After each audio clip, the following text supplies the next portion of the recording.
Genesis 34 recounts the story of Dinah, the daughter of Jacob and Leah, and a troubling event involving her and the city of Shechem. Here's a summary of the chapter. Before we start, we'd like to ask for your support. If you enjoy our video, please hit the like button. This will help us reach more people and create content for you. Now let's get started with today's video. Genesis 34, the violation of Dinah and the massacre at Shechem. Introduction. Genesis 3:4 introduces one of the more troubling episodes in the patriarchal narratives, the violation of Dinah, the daughter of Jacob and Leah, and the brutal revenge carried out by her brothers Simeon and Levi. This story highlights themes of familial honor, sexual misconduct, deceit, and violent retribution.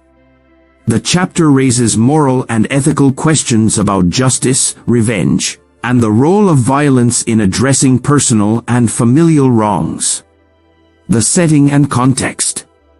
Jacob had settled in the land of Canaan, near the city of Shechem. This was a period of transition for Jacob and his family, as they had recently returned from their long sojourn in Mesopotamia. Jacob had reconciled with his brother Esau, and now his family was seeking to establish themselves in the land that had been promised to them by God. In this context, the interactions between Jacob's family and the surrounding Canaanite peoples were inevitable, as they were living among them.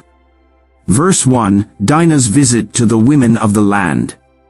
The chapter begins with Dinah, the daughter of Jacob and Leah, going out to see the women of the land. Genesis 34 verse 1. This phrase likely refers to her desire to socialize with the local women of Shechem, perhaps to establish friendships or connections outside her immediate family.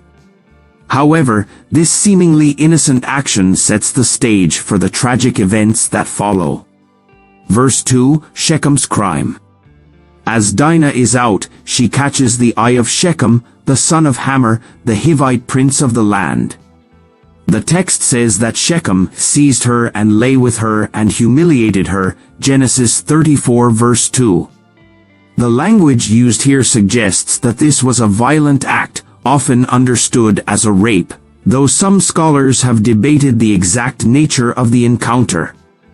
Regardless of the precise details, the text makes it clear that Dinah was taken advantage of, and her honor was violated. Shechem's actions were not only a personal violation of Dinah but also an offense against her family, particularly her brothers. Who would feel the weight of this dishonor in a culture where a woman's purity was closely tied to her family's reputation? Verses 3-4, Shechem's desire to marry Dinah. After committing this offense, Shechem is said to have been deeply attracted to Dinah and wanted to marry her.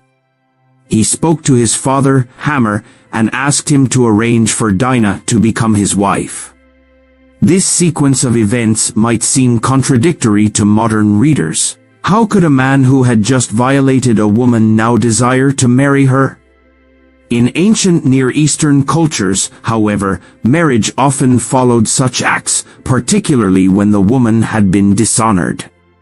Marrying the victim was seen as a way to right the wrong by integrating her into the man's household. This was not necessarily for the benefit of the woman but was more a reflection of societal norms regarding honor and family. Verse 5, Jacob's silence. When Jacob hears what has happened to his daughter, he remains silent until his sons return from the field. This silence may be interpreted in several ways. Perhaps Jacob is stunned by the news and unsure of how to respond. He may have been weighing his options, understanding the delicacy of the situation, as Shechem was the prince of the land, and any rash action could have severe consequences for his family. Alternatively, Jacob's silence might indicate his reliance on his sons to take the lead in matters of family honor, as they were the primary defenders of the family's reputation. Verses 6 to 7, the outrage of Jacob's sons. As Jacob's sons return from the fields and hear about the violation of their sister, they are grieved and very angry, because Shechem had done an outrageous thing in Israel by lying with Jacob's daughter, for such a thing must not be done. Genesis 34 verse 7. The phrase, an outrageous thing, indicates that this was a serious moral offense, not just against Dinah but against the broader social and religious order. The sons of Jacob see this as a violation of their family's honor and of the covenantal principles that govern their conduct as a chosen people. Their outrage is compounded by the fact that they are in a foreign land where their position is vulnerable.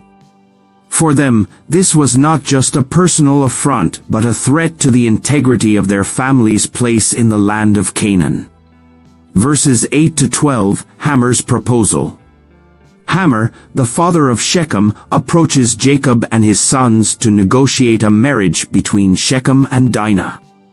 He offers what seems like a generous proposal, intermarriage. Between the two peoples, the sharing of land and resources, and the potential for peaceful coexistence. Shechem, for his part, offers to pay any bride price they demand, saying, "Whatever you say to me I will give. Only give me the young woman to be my wife." Genesis 34 verses 11 to 12. The proposal, on the surface, seems reasonable and even advantageous for Jacob's family. Intermarriage would provide them with access to land, wealth, and security in a foreign territory. However, the sons of Jacob are not interested in this proposal.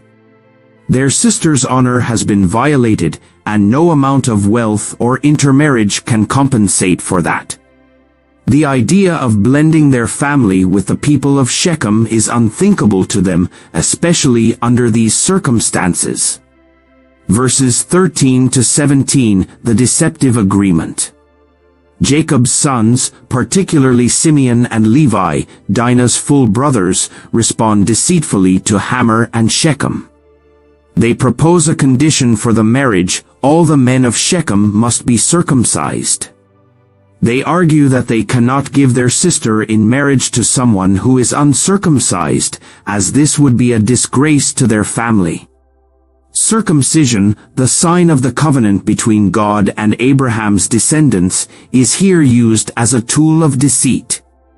The sons of Jacob have no intention of allowing the marriage to go forward. Rather, they see this as an opportunity to weaken the men of Shechem and exact revenge for the violation of their sister.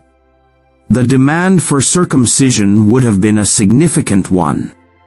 Circumcision was a painful and invasive procedure, particularly for adult men, and it carried deep religious and cultural significance for Jacob's family.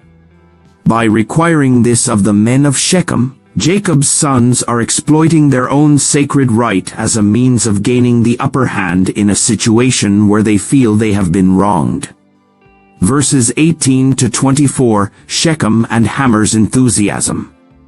Remarkably, Shechem and his father Hamor agree to the terms set by Jacob's sons. Shechem, driven by his desire for Dinah, does not hesitate to comply with the demand for circumcision. Hamor and Shechem return to the men of their city and convince them to undergo circumcision as well, arguing that it would be to their advantage to intermarry with Jacob's family and share in their wealth. The men of Shechem agree, and they are circumcised.